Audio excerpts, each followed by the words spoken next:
Hello students, एक बार फिर स्वागत है आप सभी का आपके अपने YouTube channel smart study classes पर। तो स्टूडेंट, आज से हम केमिस्ट्री शुरू से स्टार्ट करने वाले हैं, ठोस अवस्था से स्टार्ट करेंगे। लेकिन उससे पहले मैं आपको पूरी केमिस्ट्री में कितने लेसन्स हैं वो बताने वाला हूं, क्योंकि आप सभी को सस्पेंस रहता है मैं जो पढ़ा रहा हूं सर कहाँ से पढ़ा रहे हो, क्या पढ़ा रहे हो। तो स्टूडेंट देखो, जो मैं पढ़ा रहा हूँ वो है ऑर्गेनिक केमिस्ट्री, और आज से जो स्टार्ट होने वाला है वो है फिजिकल केमिस्ट्री। फिजिकल केमिस्ट्री के बाद इनऑर्गेनिक केमिस्ट्री है, उसके बाद ऑर्गेनिक केमिस्ट्री है। तो पहले थोड़ा सा जान लो सिलेबस के बारे में कि क्या क्या है और कैसे आपको पढ़ाने वाला हूँ, ठीक है। तो पहला लेसन है स्टूडेंट ठोस अवस्था। कौन सा है? ठोस अवस्था, सॉलिड स्टेज। दूसरा स्टूडेंट विलयन, सॉल्यूशन। तीसरा स्टूडेंट वैद्युत रसायन, इलेक्ट्रोकेमिस्ट्री। चौथा स्टूडेंट रासायनिक बलगतिकी।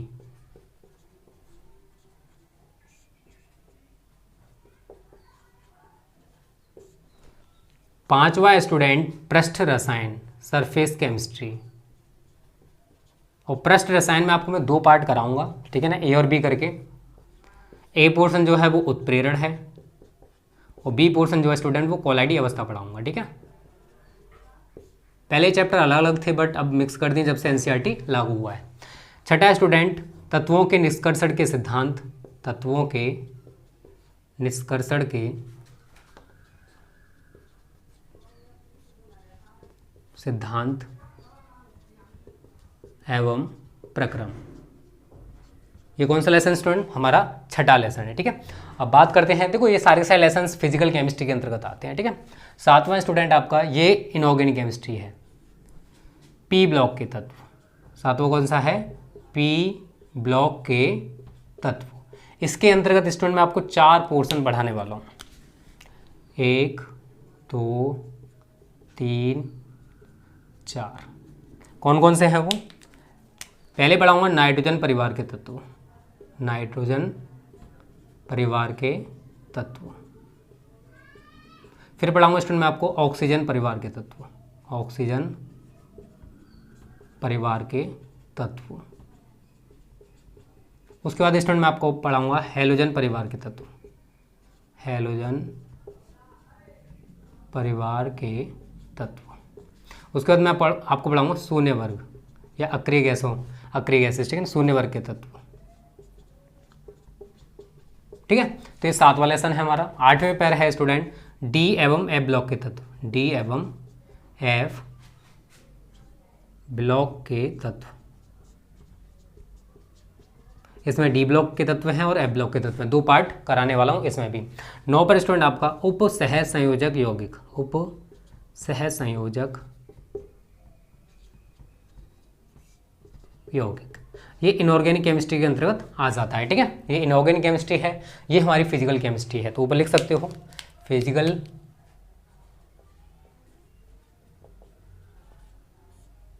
ये हमारी इनऑर्गेनिक केमिस्ट्री है, और ये जो है जो मैं बताने वाला हूँ ये ऑर्गेनिक केमिस्ट्री है, ठीक है। अब 9 लेसन हमारे यहाँ कंप्लीट हो चुके हैं। 10वां लेसन स्टूडेंट जो मैं ख़त्म करा चुका हूँ, हेलो एल्केन तथा हेलो एरीन, हेलो एल्केन तथा हेलो एरीन। देखो इस लेसन को स्टार्ट करने का रीज़न था स्टूडेंट, सबसे ज़्यादा जो प्रॉब्लम होती है ना बच्चों को वो ऑर्गेनिक केमिस्ट्री में ही होती है। ये फिर भी समझ में आ जाता है, लेकिन ऑर्गेनिक केमिस्ट्री का जब तक आपको रिवीजन ना कराया जाए तब तक समझ में नहीं आता। तो मैं इसका आपको एक बार रिवीजन करा दूंगा तो आपको पूरी तरह से कॉन्सेप्ट क्लियर हो जाएगा, क्योंकि केमिकल रिएक्शंस बहुत ज़्यादा आप सभी ने देखा होगा ऑर्गेनिक केमिस्ट्री में, ठीक है। जो हमारा लेसन चल रहा है स्टूडेंट इस टाइम वो है एल्कोहल, फिनॉल एवं ईथर। 11वां लेसन है वो, एल्कोहल, फिनॉल एवं ईथर। इसके बाद 12 पर स्टूडेंट एल्डिहाइड, कीटोन तथा कार्बोक्सिलिक अम्ल, एल्डिहाइड कीटोन तथा कार्बोक्सिलिक अम्ल।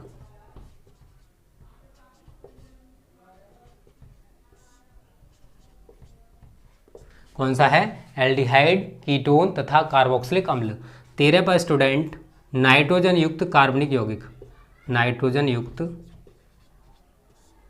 कार्बनिक यौगिक।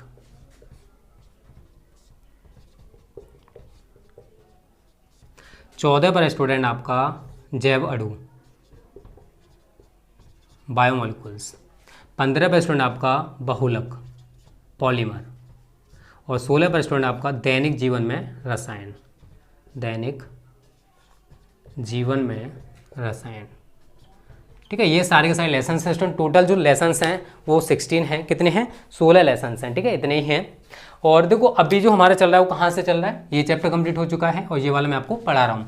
अब स्टूडेंट आज से जो स्टार्ट करने वाले वो हम यहाँ से स्टार्ट करेंगे। ठीक है, तो अब आपको रेगुलर बेसिस पे हम कोशिश करेंगे। देखो इनऑर्गेनिक जो फिजिकल केमिस्ट्री इसकी वीडियो मिस हो सकती है, बट आपको ऑर्गेनिक केमिस्ट्री की अब रेगुलर बेसिस पे वीडियोज़ मिलेंगी। ठीक है, इसमें आपका रेगुलर हो सकता है, कभी दे दी मैंने कभी नहीं दी, क्योंकि इस टाइम ऑर्गेनिक केमिस्ट्री हमारा ज़्यादा फोकस है, तो इसको कराने की कोशिश करेंगे पूरा।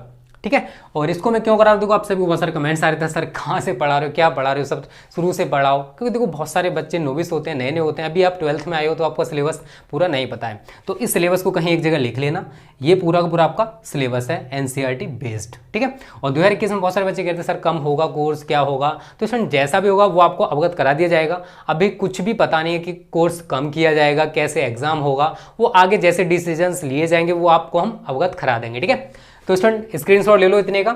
ये हमारी फिजिकल केमिस्ट्री, ये इनऑर्गेनिक केमिस्ट्री और ये हमारी ऑर्गेनिक केमिस्ट्री है। ठीक है, और आज मैं आपको सॉलिड स्टेट का थोड़ा सा बेसिक बता दूंगा कि सॉलिड स्टेट है क्या, क्या हम पढ़ने वाले हैं, बहुत सारा इंपॉर्टेंट है। अब देखो स्टूडेंट एक चीज़ और मैं बता दूं, देखो केमिस्ट्री में केवल इन 4 चैप्टर में न्यूमेरिकल्स हैं, solid state, solution, electrochemistry, chemical kinetics. ठीक है, इनमें न्यूमेरिकल्स हैं। ये जो है ये रिएक्शंस बेस्ड हैं, और आईपीसी जो इंटर में पूछा जाता है वो यहाँ से पूछा जाता है। ठीक है, यहाँ से, जैसे K4CA FeCN को होल 6, इसका आईपीसी में नाम बताऊँ। ठीक है, तो ऐसे ऐसे संकर यौगिक होते हैं जिनकी हम आईपीसी में नाम आपको सिखा देंगे, टेंशन मत लेना। ठीक है, तो ये बहुत अच्छे से आपकी तैयारी कराई जाएगी केमिस्ट्री की भी। तो स्क्रीनशॉट ले लिया होगा। अब लेसन डाल लो आप सभी, सॉलिड स्टेट या ठोस अवस्था। थोड़ा सा मैं आपको बता देता हूँ आज इसके बारे में, और कल या परसों जैसे भी स्टूडेंट हमको टाइम मिला करेगा आपको इसकी वीडियो प्रोवाइड करना स्टार्ट कर देंगे। ठीक है, बट ऑर्गेनिक केमिस्ट्री के रेगुलर बेसिस पे वीडियोस मिलेंगी, अब टेंशन मत लेना।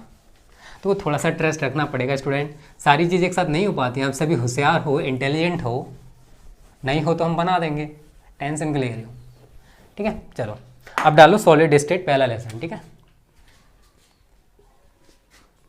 ठोस अवस्था, सॉलिड स्टेट। सबसे पहले बात करते हैं कि आखिर द्रव्य किसे कहते हैं। ठीक है, क्योंकि द्रव्य के अंतर्गत ही ठोस आता है, द्रव्य या मैटर। तो स्टूडेंट ऐसी वस्तुएं जिनके अंदर द्रव्यमान होता है और जो स्थान घेरती हैं, आपने हाई स्कूल में ये डेफिनेशन जरूर पढ़ी होगी। तो ऐसी वस्तुएं जो स्थान घेरती हैं और जिनके अंदर द्रव्यमान होता है, द्रव्य या मैटर कहलाती हैं। और द्रव्य को कितने पार्ट्स में डिवाइड किया गया स्टूडेंट? 3 भागों में।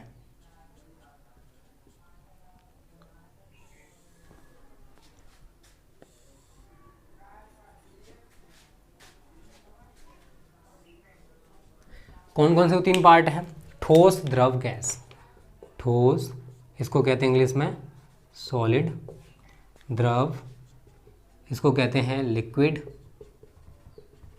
और गैस इसको इंग्लिश में गैस ही कहते हैं। ठीक है, तो ठोस, द्रव, गैस में द्रव्य को या मैटर को डिवाइड किया गया है।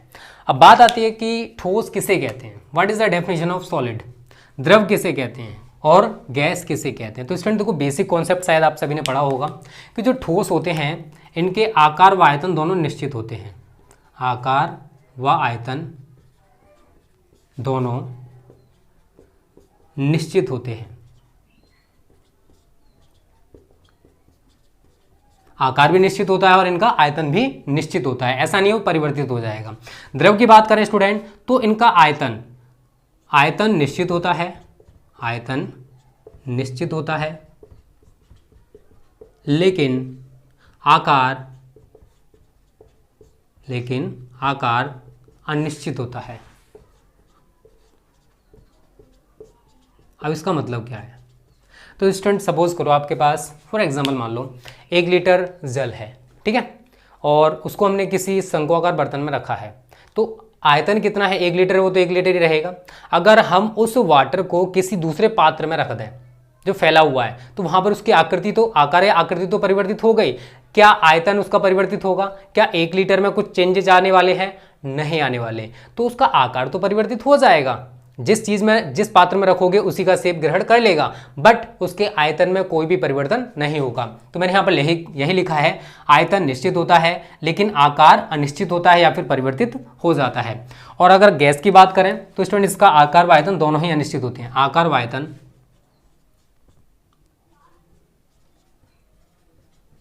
दोनों अनिश्चित होते हैं, अनिश्चित होते हैं। ठीक है स्टूडेंट, तो यहाँ पर मैंने द्रव्य की तीनों अवस्थाओं के बारे में बता दिया, ठोस, द्रव, गैस।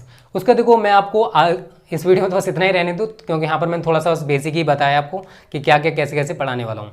तो अगली वीडियो में आपको मैं ठोस अवस्था के बारे में पूरा बताऊंगा, ठोसों के सामान्य लक्षण बताऊंगा, ठोस के प्रकार बताऊंगा, क्रिस्टलीय और अक्रिस्टलीय प्रकार होते हैं, ठीक है ना, अक्रिस्टलीय ठोस होते हैं, बहुत सारे टाइप्स हैं, क्रिस्टलीय भी कई पार्ट्स में डिवाइड किया गया। तो सारी चीज़ें नेक्स्ट वीडियो में हम कवर करने वाले हैं, जब भी आएगी, टेंशन ना लो, इसका टाइम टेबल भी हम आपको बता देंगे कब इसकी वीडियो मिला करेंगे। ठीक है, तो वीडियो अच्छी लगी प्लीज़ वीडियो को लाइक कर दो और अपने दोस्तों के साथ इसको शेयर कर देना, जिससे वो भी आपकी तरह हमारी वीडियोस का फ्री में फ़ायदा उठा सकें। ओके, थैंक यू, जय हिंद, जय भारत।